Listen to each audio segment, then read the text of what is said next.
All right, this is going to be a good video, one that everybody's asked about. I haven't quite figured out the best way to do it, so I'm just gonna do what I think works the best. And this is the video about how much does an X-ray tech make? How much do we get paid? How much can you earn?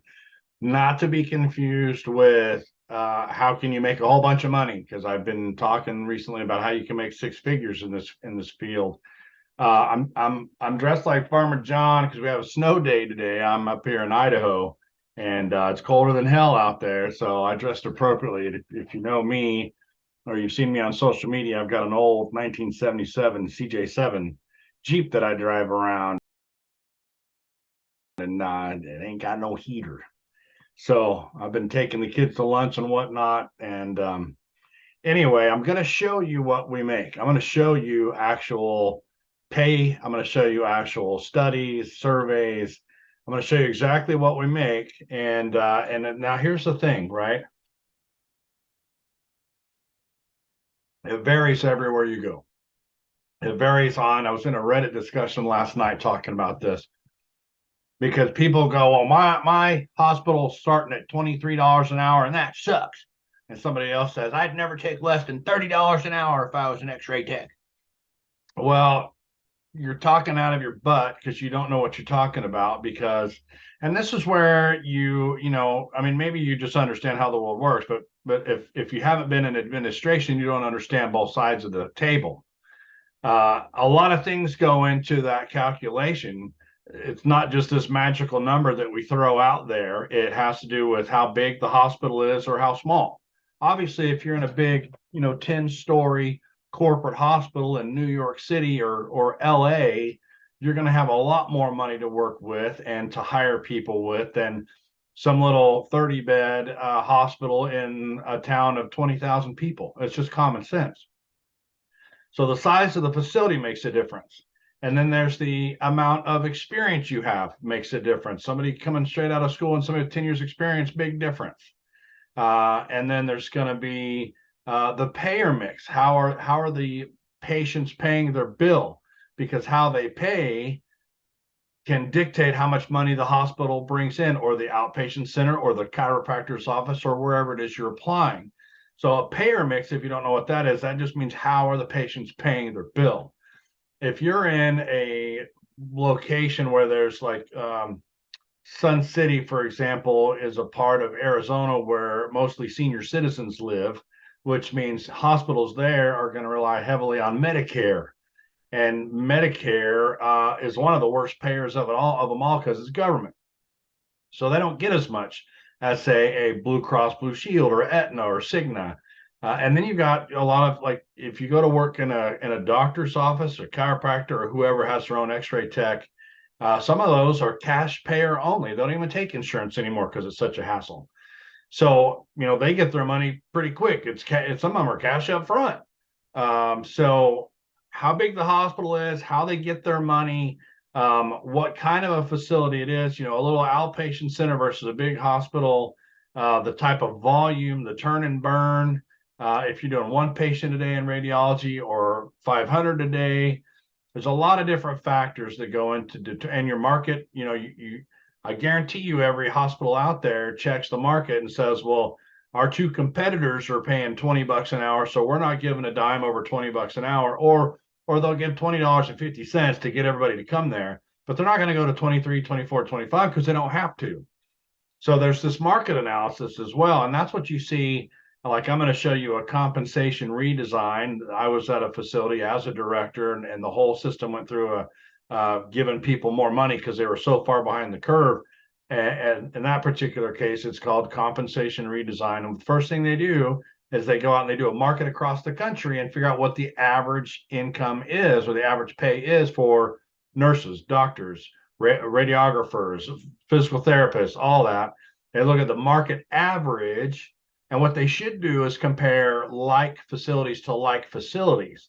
But one way they cut corners is they'll take averages of small hospitals and say the average X-ray tech at a small hospital makes $25 an hour. And that's how they sell the idea that your people should be at $25 an hour, and really they should be at 28 because it's a larger hospital. Or that's how the administration sells it to you, that's where you should get paid, because that's what the market analysis determined. You need to look at same size hospitals versus same size hospital to determine a nationwide average, and you should bring it up to that level. But we're talking about how much does an X-ray tech make, and you also have to remember that, so I see a lot of people make the mistake where they just look for the highest number and they go, I'm going to go work there.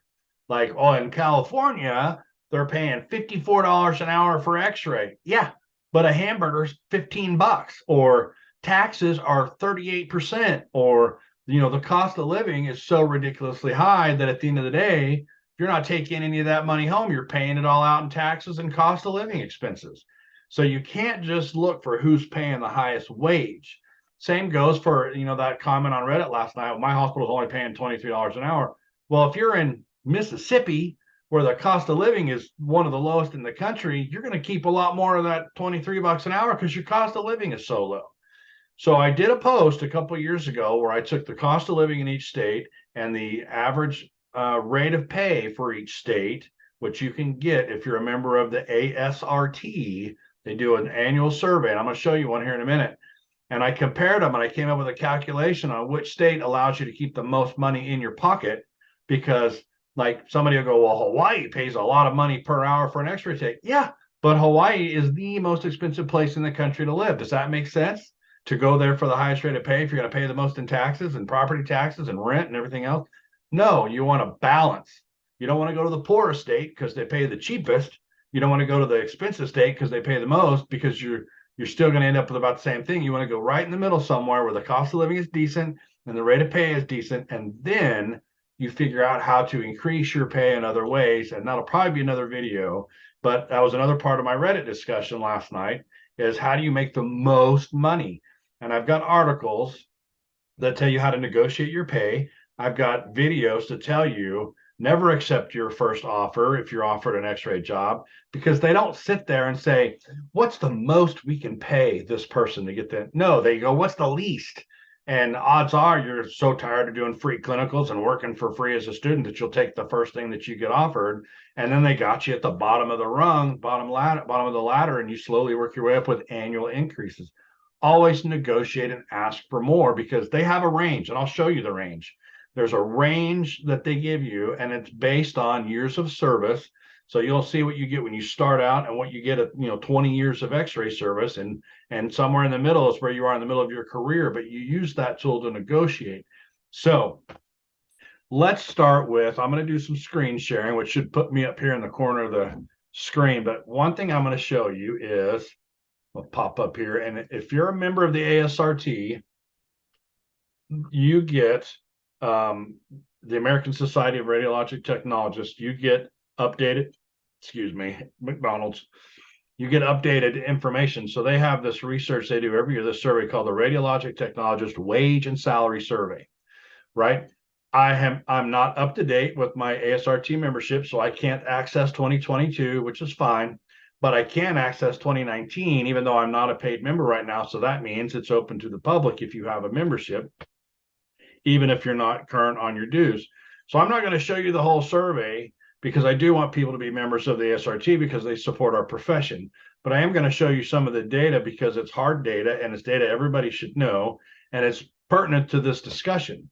So I'm going to pop over to the Radiologic Technologist Wage and Salary Survey, and then I'm going to show you some actual documents that I have from a job years ago that shows the actual rate of pay of technologists. Not that it's current, because I think it's 2018 or something like that, but it shows you the range of what techs make, and you can see how many years of service they have, and then you can start to extrapolate. Okay, if I start brand new out of school at 23 and there's a 10-year tech at 30, then there's my range of what I'm looking at. So if you can find another job career where you can come out at higher numbers, then that's what this is all about, right? That's why you're here. You're here to find out how much this job makes and get to the bottom of it. And this is about as, other than somebody showing you their paycheck stub, this is as close as you're going to get to the actual data. So let's pop over and share. Let's do this. Let's kill that. Don't worry about that. American Society. Got that. Okay. All right. Let's pop this video over. Where's screen share? Right there. Screen. Right there. All right. Now, what you're looking at is, like I said, Radiologic Technologist Wage and Salary Survey for 2019. And I'm going to pop down because it's got a lot of fluff. I mean, this is a 32-page document, but I'm going to show you a couple of different things. I think it was, yeah, let's get a little more detailed. Let's see. Stay with me. So this is, so I would rather go, yeah. So let's pop this up. Okay, you see that? So each column up here is a different modality. And a modality in our world, if you don't know, are the different disciplines or the different departments.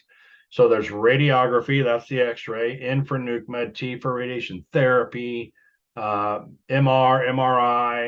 sonography, CT, mammogram. I believe that's, I always want to say clinical instructor, but that's cardiovascular intervention and vascular intervention. And then the MD for the docs, which I don't think is accurate at all. But so this is a survey that the ASRT sends out to members. So you got to remember there's 330,000 plus licensed X-ray techs out there, but they're not all members. So in this very first column, this N at the top in statistics, N stands for number, and it's the number of people that responded to the survey.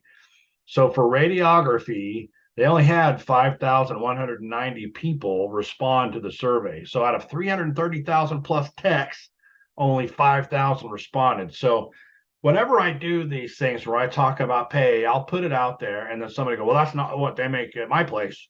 You said we make an average of 23 an hour and we're only at 21. Okay.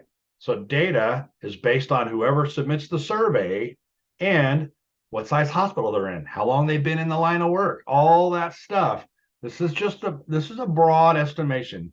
I can't tell you how much money you're going to make with a specific job at a specific hospital, but as I've said in other posts and videos, there's nothing stopping you from calling the HR department of that hospital, and this is perfectly acceptable. Don't ask them how much you can make. Just ask them what the range of pay is for an entry-level X-ray tech. They should be able to tell you that. There's nothing wrong with that information. If they don't want to give you that information, then there's something shady. Then they're embarrassed, they're afraid, they don't want to say something. Who can't give a range? I mean, that's why not? That's just hard data. So anyway, out of this 5,190 X-ray techs across the country, this is a staff technologist. That means a general X-ray tech, just an X-ray tech, right? Made $54,423. And this is 2019, so it's gone up a little bit, but not much. And I can show you how we don't go up much because we don't have a lobby in Washington fighting for us like the nurses do. But don't get me started on that. So how do you figure out an hourly? There's roughly 2,080 hours in a year that we get paid for, right? Because you get, weekends, holidays off, whatnot. 2080 is typically the magic number. So if you take that 54423 that you see right there for staff technologist and divide it by 2080, that means the average X-ray tech across the country, staff level, and this is staff across the spectrum of experience. This isn't brand new. This is all the X-ray techs that work on the front line, that work in radiography, that responded to the survey, average $26 an hour. And we'll get into more nitty gritty in a minute. So that's how you calculate as we look at these annual salaries. Just divide it by 2080, and that tells you your hourly, okay?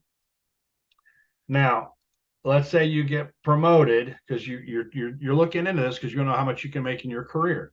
You start out at 54,000, and if you make it to the senior lead tech position, which means lead tech, that's really not many other words for it. You're the head of the floor. You're the main one.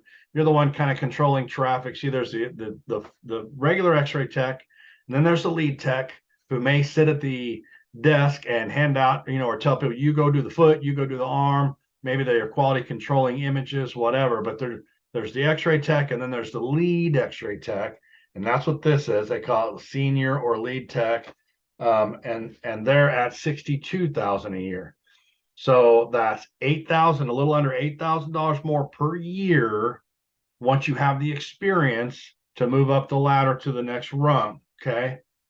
And then there's supervisor or managers. Those are pretty interchangeable. And now directors are often called managers. But typically a supervisor is still in the department, still on the floor, maybe even doing x-rays. And the supervisor jumps up to 73,565 on average across the country on the whole spectrum of experience. Chief tech is really the same thing as a senior lead tech. They just call it, I think government jobs like to use that word a lot, chief tech. So really right around the same thing as the senior lead, 60,000 versus 62,000. That would make sense. It pays less if it's a government job, right? And then they show you that some instructors, some teachers of x-ray programs across the country responded, and they're at 68,000 a year is what they're making on average. That's the instructor.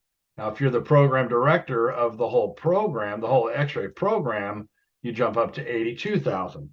And I've seen a lot of these salaries in person, and this is fairly accurate. And yes, it goes up and down, but this is a good representation.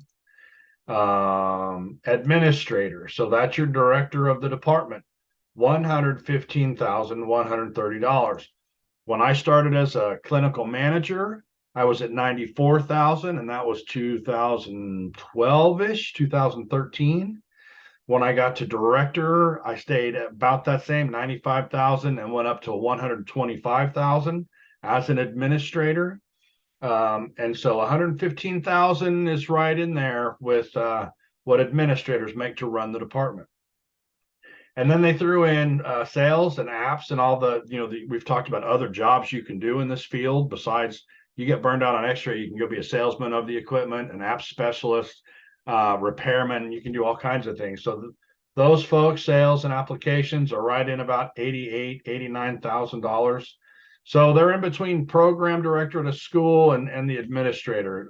Usually there's incentives tied in with those bonuses for units sold or that kind of thing. This locum tenens, that's another way of saying temporary staff or traveler. Those are the people, if you don't know, that get brought in just to cover the department until somebody can get hired. And they work contracts, 3 months, 6 months, 12 months. They are paid $85,542 on average. So let's do that one. 85,542 divided by 2080. So now you're at $41 an hour to be a traveler. Now, this is 2019 data, and we know what happened in 2020 with COVID, and travelers became a huge thing, and they started paying them tons of money and way more than this. So remember, this is the 2019 survey, and this was before COVID hit. You can probably make a lot more than that now as a traveler. Check with a traveler, call a travel agency and ask them, they'll tell you. So 41 to be a traveling x-ray tech. So you've gone from $26 an hour to jump in the field to get a couple of years under your belt and become a traveler, and you're up to $41 an hour. Now there's assistant chief technologist. I don't really know what that is. I think that's a government term. I think it's like a supervisor to the manager. So I won't speak to that because I'm not 100%. But just so you know, because you can hit the pause button on the video, you can now check out all the rest of the modalities if you want to see what they're doing. And these MDs are way off. I don't know what this is. The radiologists I know are way higher than that. But there's nuke med and what they're making. So just real quick, if you jump from a staff x-ray tech to a staff nuke med tech, you're jumping up $23,000 a year. So this is why when people say, well, what should I go to x-ray or should I go to ultrasound, or should I jump right into one of these MRI programs? What should I do? If you like nuclear medicine, because look across the board here, nuke med 78, radiation therapy 81, MR 73, ultrasound 72, CT 66. So nobody else beats nuke med except radiation therapy. And there's a lot of things to say about those two. But when we're talking about how you can make the most money doing your job, You can't get into radiation therapy without going to X-ray school first because it gives radiation. It's an X-ray job. You're a next level X-ray tech when you get into radiation therapy. So yes, you can make 81,000 a year coming out, doing. And again, this isn't necessarily starting pay. This is the average of everybody that replied, and that's only 429 people that replied to that survey. But this is true that radiation and 777 radiation therapists. Yes, they make a lot of money, but how many do you need in a hospital? If you've got a cancer center in a hospital, you're only going to need 4 or 5, maybe, radiation therapists for the whole hospital, the whole cancer center. Where if you're an X-ray tech for a hospital, I've been a place where we've had 50 X-ray techs. So who has more job opportunities? Who's more likely to find a job when they graduate? I've seen radiation therapists go through the program and can't find a job. But usually, it's all about your clinical rotation, right? You do a good job at your clinical rotation, you should be able to land a job there if there's a job open. So real quickly across the board, nuke med is the second highest paid. So if you can go straight into nuclear medicine school, it's 2 years, just like X-ray is. Back when I went, you had to be an X-ray tech first to get into nuke med school, so it would have been 4 years. But I think now you can go straight in. So if you like nuke med, you can handle it. Man, we can talk all day. I think nuke med is a great career. It's not a turn and burn. You have to take your time. You sit with patients for hours and hours. It can be, you can have patients coming back for 3 days to complete a study. So to make 78,000 a year after going to 2 years of school, that's a pretty darn good ROI. And then if you look down the column at how much they're making, you're real close to breaking 100,000 as a supervisor in there. And then you're going to break it after you get out of that. They don't have any traveling nuke med techs in their data. You see that? Radiation therapy, you're at 81,000 on average. Supervisors at 95, you're almost breaking 100,000. You pull a couple extra shifts for overtime, you break 100,000 in radiation therapy, right? So you want to talk about how do I make 6 figures? Well, you can go to X-ray school and then hop into radiation therapy school, and in 4 years you'll be at that mark. You can be working X-ray while you're going to radiation therapy school and be making 60,000 a year while you're going to school for radiation therapy. But just showing you the pay. So again, MRI 73,000. You can get straight into that now without going through X-ray first. That's new. This ultrasound is a little bit skewed. I've got to be, transparent here. The ASRT, ARRT ultrasound is not the gold standard of licensed sonographers. The ARDMS is the gold standard. So if you really wanted to know what the ultrasound techs are making, most of them are licensed by the ARDMS, which is a different organization. The ART started offering ultrasound certification a while back, and it became kind of the backup. If you didn't want to take or couldn't pass the ARDMS boards, you go take these boards, and hopefully you can pass those and get licensed or certified. So anyway, it says the ultrasound techs are making 72. The point is they're making more than X-ray, but less than nuke med and radiation therapy. They're about the same with MR, more than CT. CT's at 67, right? So it's always been X-ray is where you start, and then you go to CT for a bump. So on this chart, you're going from 54,000 to 67,000. That's what, 13,000 more dollars a year. And CT's on the job training, 3 months worth. It should be any decent facility can train you in 3 months in CT. Jump up to 67,000, and then decide, do I want to go back for anything else? Do I want to go back for nuke med? Is it worth it to go from 67 to 78? Probably, if you can stand it. Or radiation therapy, is it worth it going from CT to MR? It's about $6,000 a year. That's what, $500 a month difference. Is that worth taking on a whole new modality and learning a whole new thing, and then possibly being asked to cover both departments depending on who called out sick? And tough call. Mammo, you have to be into that, mostly for women. CI and VI, that's ultrasound interventional. Well, it's not ultrasound, it's X-ray in the cardiovascular suite, which is separate. That's why I don't like this. Doesn't really give good ultrasound data, but we're talking about X-ray, so let's just stay focused on that. So we went through all the different job positions and what they pay on average. Now let's see what else we can dig out of here. So this breaks it down by where you're working, because remember I said big hospitals pay more than little hospitals? Okay, so again, we're in the radiography first column here. 5,190 people replied to the survey. Now, in a non-profit hospital, you can make $5,000 more roughly a year than a for-profit, according to this survey. What does that mean? It means not-for-profit hospitals pay a little bit better than for-profit hospitals. Why? Who cares? Don't know. CEOs run it. You'll never figure it out. Just know that if you're an X-ray tech and you're working at a nonprofit or a for-profit hospital, you're somewhere between 57 and 62,000 a year, which is back to what we said on the previous slide. If you're in a doctor's office, it drops. Doctors always pay less for their office. It's not as flush with cash as a hospital is. Not as high volume, not as many exams, not as much reimbursement. So you're down to $51 or 51,000 a year. If you go to an imaging outpatient center, it pops up to 58,000 a year. So where can you work if you graduate as an X-ray tech? You can go to a hospital, profit or nonprofit. You go to a doctor's office if they have X-ray in the office. Orthopedics do, chiropractors do. There's all kinds of doctors that do it in office because they don't want to have to send their patient across town to wait in the yucky lobby of the hospital to wait for a simple X-ray. Plus, when doctors figure out for $175,000, they can put an X-ray machine in a back room and then pay an X-ray tech $25 an hour to run it. They can make a lot more money. It's just more income for their office as long as they have enough orders to do.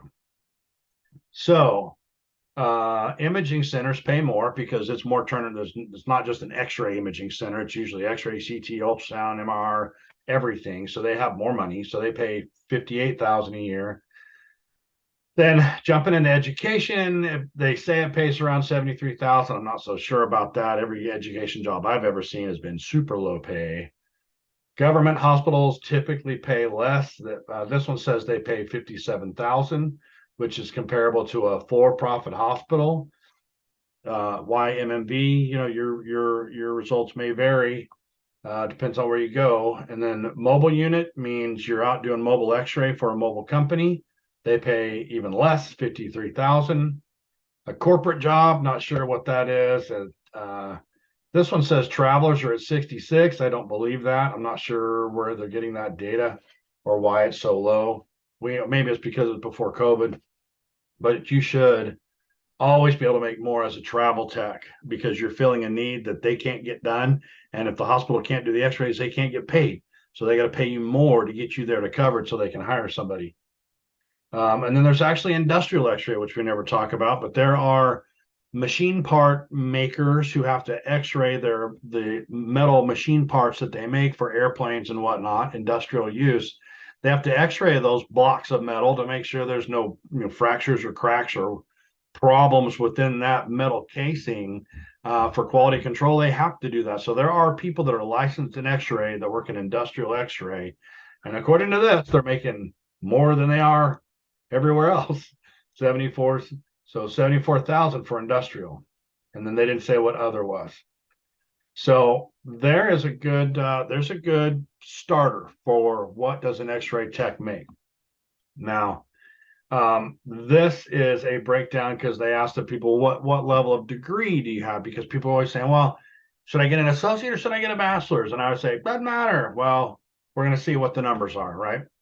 So according to this, 5,190 X-ray techs surveyed, the ones that had a certificate, so that means they went to the school and they didn't get an associate's degree, they got a certificate of completion, which can be enough if it's approved by JCERT as a school that gets you into the ARRT to take the boards. So let me re-say that.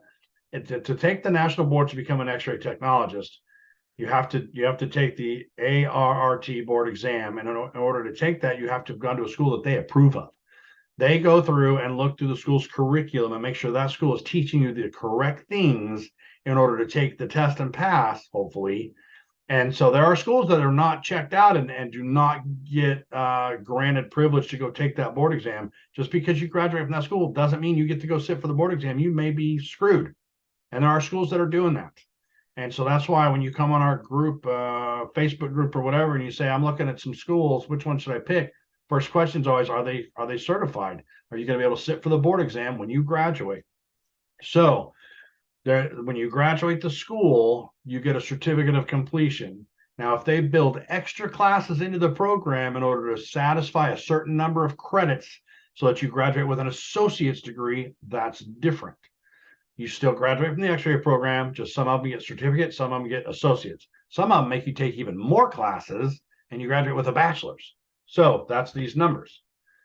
So if you have a certificate, you graduated X-ray school, you got your license, your certificate. I mean, you passed your boards, you're at $62,000. If you got an associate's, $55,000. So when people say, what's the difference? There's your difference right there. It does not matter if you have an associate's. The only time it matters if you have an associate's is if you want to go further up that ladder to get a bachelor's, master's, doctorate. I did. I went all the way to doctorate. So you obviously you have to have an associate to get to your bachelor's, et cetera, et cetera. But it doesn't affect your pay. So, and the hospitals won't ever tell you it does. So there's no trickery there. They don't say, hey, you go back and get your bachelor's, we'll pay you more, Bob. They'll never say that because they won't. They don't care. They don't care what your degree is. They just care that you're certified by the ARRT. So bachelor's degree didn't even make as much as the stupid certificates. These people that killed themselves, present company included, got a bachelor's degree. Doesn't matter. Doesn't matter in the world of X-ray.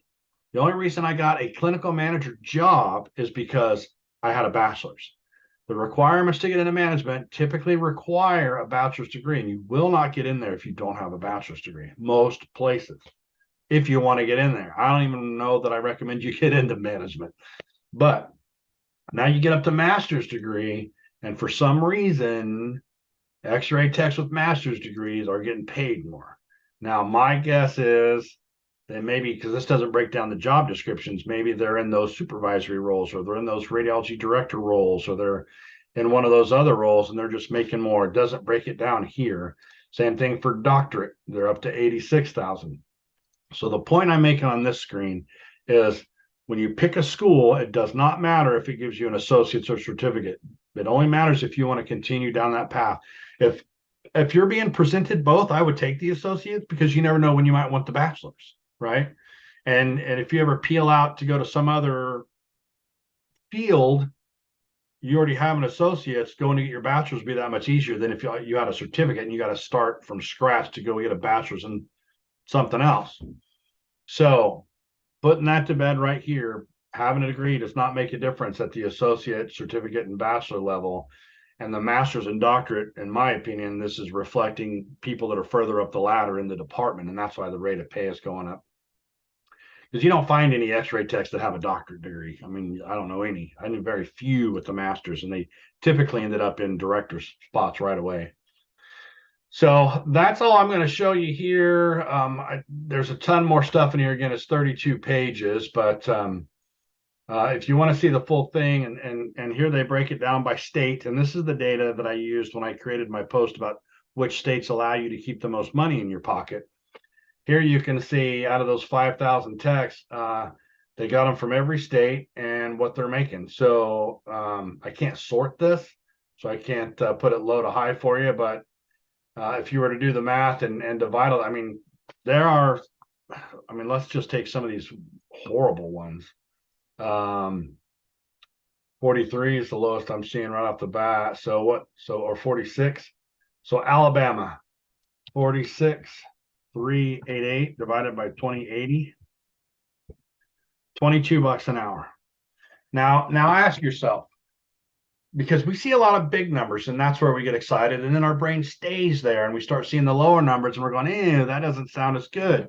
Well, so the way I looked at it when I started was I said, where can I go to school for 2 years and come out making the most money? And I looked around my landscape, and there was X-ray school that was 2 years and it came out around $18 an hour. And there was ITT Tech, which was a technical institute that taught how to repair motorcycle engines and work on motorcycles, kind of like an auto mechanic. It was 2 years and it came out around $18 an hour. So I looked at it that way. Where can I go to school for the least amount of time to make the most amount of money? So when I get out, I'm making good money. And then from there, what is your opportunity for advancement? So with working on motorcycles, a motorcycle is a motorcycle. You learn how to work on it. You may have a couple other certifications to foreign versus domestic models or whatever. But in healthcare, there's a ton of, it's like a tree, this thing, all these different ways you can go. So I chose X-ray because 2 years of school, I can come out making $18 an hour. But like I mentioned briefly earlier, It's not just about that base pay. See, what we're talking about here is base pay. Your base pay is your hourly salary and what you get paid no matter what. That's your base. That's what you're going to get paid no matter what you work. And what I mean by that is you go and interview for a job and they say, look, all I got available is the second shift. You'd come in at 2 in the afternoon and work till 10 at night. That's not a standard shift, and it's harder to fill because people don't want to work nights because they don't get to be home with their families. So this 46,000, this $22 an hour that Alabama pays is for probably more like a day shift. So if you take a second shift, they have to pay you an incentive to get you to come in on that shift. So you're going to get your base pay plus an extra incentive per hour because you took a shift less people wanted. So when I started, I took a night shift Xray job. They paid me $17 an hour, but I got an extra, I think, $3 an hour for working night shift, 3 or 4 for working the night shift, so overnight. And because I did it on the weekend, they paid another $6 or $7 an hour. So by the end of it all, I was making $26 an hour to work the Friday, Saturday, Sunday night shift overnight in Xray right out of school. So people say, oh, it only pays $17 an hour. Well, yeah, but that's if you just go work the day shift and put your blinders on and don't open yourself up to being on call, taking standby pay, callback, overtime, extra shifts, holiday pay. I mean, there's a lot of ways to stack on top of this base pay. That's really another video. I'm going to do another video about how to maximize how much you make. This is about how much do we make. This is base pay stuff. So again, back to the little chart here. I think what we'll just do here is just, kind of glance through, California pays 87,000 for an Xray tech, but again, cost of living is stupid. So, you go to Alabama and make 46,000, but cost of living is probably a lot cheaper there. So you have to do your due diligence to figure out how much of that money am I actually going to keep? What are the benefits? What are my opportunities for cross training? How far away is that hospital from my house? How much am I going to be paying in gas and transportation? Do they buy my scrubs? Do I have to buy my own scrubs? Do they require scrubs? Can I wear OR scrubs for free? All these things that we talk about in other videos about maximizing your pay and your job are all tied up in that. So running through, where was Hawaii? Did we see Hawaii? Hawaii's at 77.8. And then where's Alaska? Alaska's actually always been one of the best payers because they know they're way out there. 73,780. So I'm going to kill that for now. That is real data. It's 2019. And if you want the full data, go sign up at the ASRT and pay your dues and go look at the 2022 data. But it doesn't get any more real than the survey of the people actually taking it. Now, let's do this. Make sure I got about 10 minutes left, I think. Yep. So I'm going to show you one more thing. This is real data. We're going to hit screen share again. This is a spreadsheet from a compensation redesign that I did a few years ago. We took actually a hospital-wide. Everybody got a boost in pay because our pay sucked. And this shows you column J was the current rate. Column P is the new rate of pay. And really what we'll just look at is column P and column H. The credited experience less minimum. Let me explain that to you. So, if you get hired, you're hired as a level 1 tech. Typically, it's called a Rad Tech 1 or a Tech 1. And there should be a couple levels to give you something to aspire to work hard for. So let's say there's a Rad Tech 1, 2, and 3. And I've got a video that goes over those different job descriptions, and I talk about them and what the difference is and how they hide things in there on you. So you should go watch that. But let's say to get to the Rad Tech 2 and get more pay, you have to have 3 years on the floor, right? Right out of school, you're a Rad Tech 1. And then with 3 years of experience, you're a Rad Tech 2. So this column H takes out those minimums, those requirements, and puts the rest in that column. So when you see someone like this person here who's making $30.70 an hour, they actually have 11 years of experience on top of whatever their minimum was to get to the level they're at. So if they're a Rad Tech 2, they had 3 years on top of that. So that's a 14 going on 15-year tech. And that's why they're at $30 an hour. So I have filtered this column to go from most to least. This top one is a CT tech, so it doesn't really apply to the X-ray conversation. But going all the way down to 2051 basically was the base pay of a new hire with half a year's service. This was the range. Remember when I said when you're applying for, or you can call the HR and say, "What? Just tell me the range of an X-ray tech. You don't have to tell me what I'd make. You don't know what I'd make. You don't know me. You don't know my experience. But what's the range for an X-ray tech?" And they should be able to tell you. So the range here for a new hire was 19 to 29.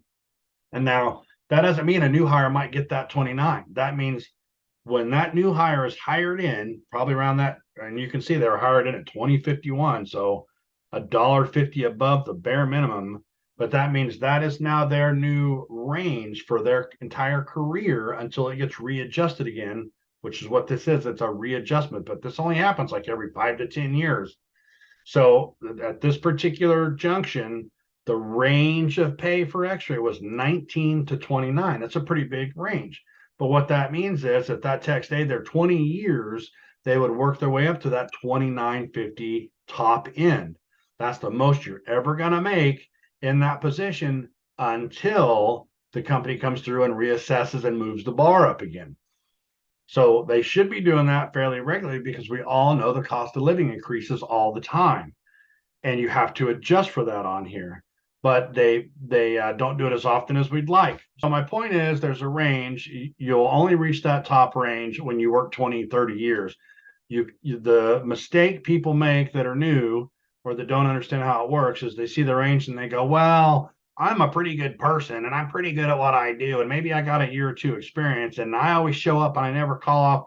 I should land right in the middle of that at least. No, the middle of that range is for people that have been in the field for 10 years. And, there's annual competencies you have to do and write-up evaluations and annual evaluations and all those things that go into every single year to see how you progress. That range is just showing you your career, the bottom and the top of your whole career. Now, yes, it will move as time goes by if you're lucky. Sometimes it doesn't. And that's when you got to get out of that job. I went almost, I think, 4 years with no pay increase because I was loyal to my company that was having a hard time. But that's another story. So where does this leave us? This leaves us with survey data from the ASRT and real data from an actual company and actual techs and what they're actually making. So you can see that somewhere, and of course, this is one state that I'm showing you. Let's turn that off. So that's one state out of all of them. Everybody's different. Like I said, everybody pays different, all that stuff. So you should expect somewhere between, 17 and who knows what for California and all that. We can go back to the ASRT data and figure that out.